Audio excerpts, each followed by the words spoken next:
Oi, espero que esteja bem. Recentemente, fiz móveis para nicho para meu filho e neste vídeo mostro como os projetei para montagem fácil, só com parafusos e cola. Então é isso, voltando ao básico hoje, apenas montando os armários com parafusos em vez de usar meus sistemas sofisticados de encaixe. Não que eu tenha algo contra sistemas sofisticados de encaixe, mas o fato simples é que, se você está fazendo móveis planejados embutidos, a maioria das fixações vai ficar escondida, e as que ficariam visíveis são mais fáceis de esconder se forem projetadas assim desde o início.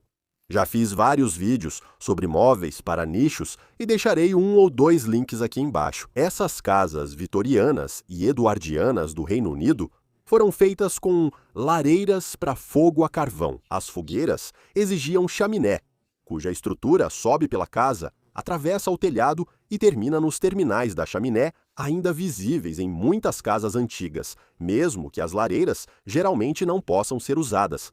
Claro, como o corpo da chaminé avança para dentro do cômodo, há um nicho recuado de cada lado, que é o lugar perfeito para colocar um armário baixo com prateleiras acima. E é assim que surgem os móveis de nicho. Eles não são difíceis de fazer e existem algumas maneiras de fazê-los. Como disse, neste caso, faço um estilo de armário específico para garantir que as fixações fiquem ocultas. Agora, meu filho fez a medição para estes, e como é bem comum nessas situações, os nichos não são iguais à esquerda e à direita. O da esquerda tem menos de 800 milímetros de largura e o da direita mais de 1 metro. A diferença entre eles é grande. Então sempre vale a pena conferir com muito cuidado. Cada nicho é composto por vários componentes separados, várias partes. Vou tirar esses itens devagar para que possamos ver o que são. E vamos tirar as paredes também, enquanto estamos nisso. Eu gosto de começar meus armários com um plinto. Acho mais fácil nivelar assim. O plinto é feito de MDF de 18 milímetros, com a mesma largura e profundidade do corpo do armário. Eles são construídos de forma bem simples. As peças da frente e de trás têm a mesma largura e, obviamente, os 3 separadores têm a profundidade do armário menos 2 vezes a espessura do material que você está usando. 2 vezes 18 milímetros dá 36 neste caso. Então, em cima disso, temos mais um armário com uma construção muito simples. Tem uma base, 2 lados e, em vez de tampo, 2 travessões na frente e atrás, apenas para separar os lados.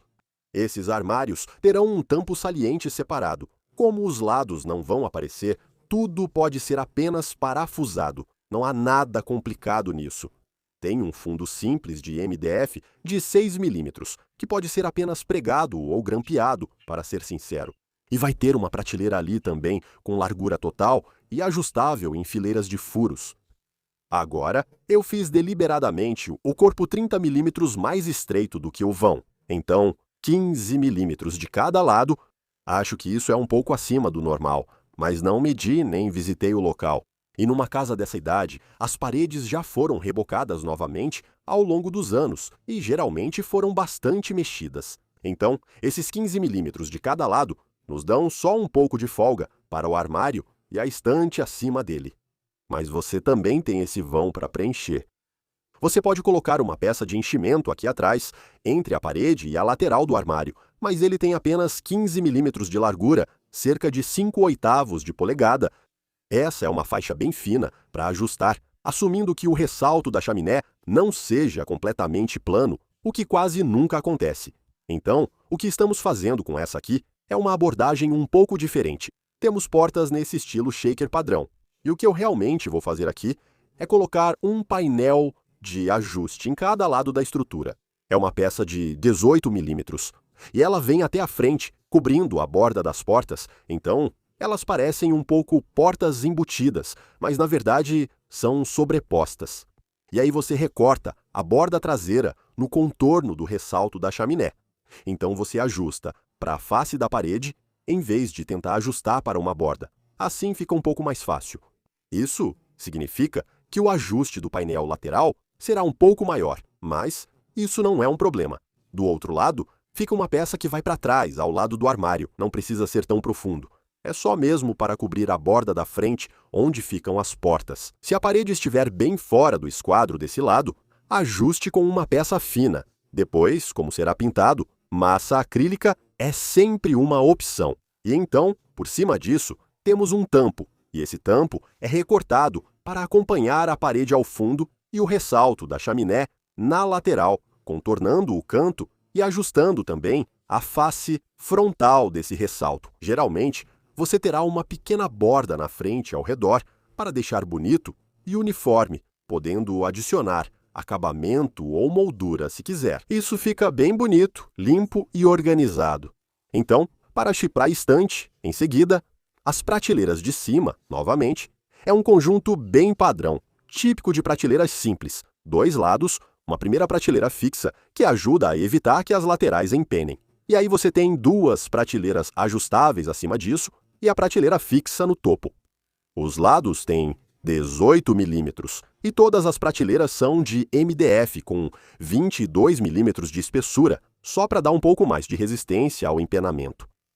As prateleiras recuam 20 milímetros da borda frontal das laterais e o fundo simples de 6 milímetros é apenas aplicado por fora e provavelmente grampeado. Não precisa ser especial, pois as bordas nunca ficarão visíveis.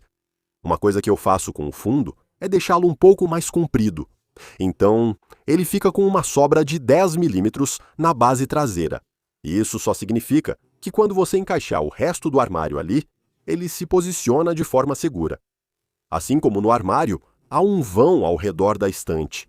Para resolver, é possível recortar uma peça de enchimento entre a estante e a parede. Novamente, é um preenchimento bem fino para fazer e tem mais de 1,5 metro de altura, quase 5 pés, então é bem difícil de fazer, bem trabalhoso no local. Então, o que eu vou fazer é colocar uma espécie de peça de ajuste, tipo moldura ali, e essa eu vou alinhar com a parte interna da frente da estante. Outra maneira de fazer isso seria como uma moldura de acabamento. Assim, ela ficaria dentro da estrutura da estante. Eu, pessoalmente, não gosto disso, do ponto de vista do uso, porque significa que a moldura de acabamento atrapalha na hora de colocar ou tirar livros ou qualquer outra coisa que você tenha nas prateleiras. Então, eu prefiro deixar nivelado com a face interna, e foi isso que meu filho e a namorada dele escolheram. E na parte de cima, você tem uma situação parecida. A moldura de preenchimento superior fica nivelada com a parte de baixo da prateleira de cima, então não há nenhuma saliência para baixo. Não pensei nisso aqui, mas quando fazia para clientes, principalmente com crianças pequenas, o que eu também fazia era colocar outro preenchimento, como um tampo falso completo, por cima disso. Ajustava ao nicho, porque pequenos objetos podem ser lançados para cima. Se ele sumir de lado de novo, restam só 15 milímetros em cada lado.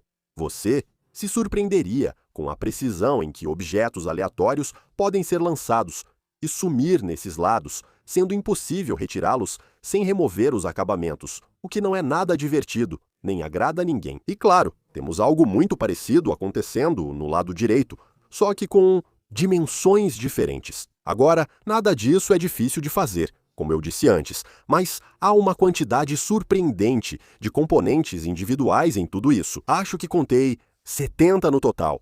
Então, são 35 peças individuais por nicho de cada lado.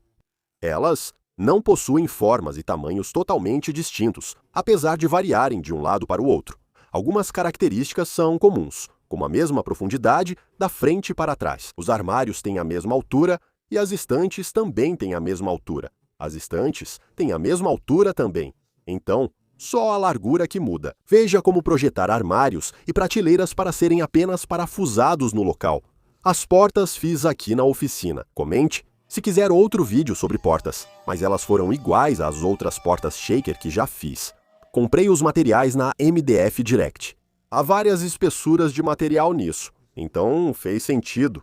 Peguei os componentes das portas com eles, pois ficam aqui perto, e o restante foi entregue na casa do meu filho em Southampton. Serviço muito eficiente. Muito obrigado à MDF Direct e com certeza vou comprar com eles de novo. Fui até a casa do meu filho numa sexta-feira para ajudar na instalação e terminamos tudo até domingo de manhã. Acompanhe o próximo vídeo, onde mostro meu sistema para não esquecer nada. Depois, claro, tem a instalação. Cometi muitos erros na instalação, nem foi engraçado. Mas isso é assunto para outro vídeo, vou encerrar este por hoje. Muito obrigado por assistir. Deixe um comentário, inscreva-se e até a próxima. Se cuida! Ok, então, de forma hilária, depois de brincar que uma ida de 10 minutos a SquillFix tomar 1 hora do seu dia de trabalho, o rodapé nos derrotou completamente. Está pregado e colado. E eu não pensei em trazer uma alavanca maior, então vamos sair para pegar uma dessas, como sempre. Então, vamos fazer isso agora. E então, voltaremos e continuaremos o mais rápido possível.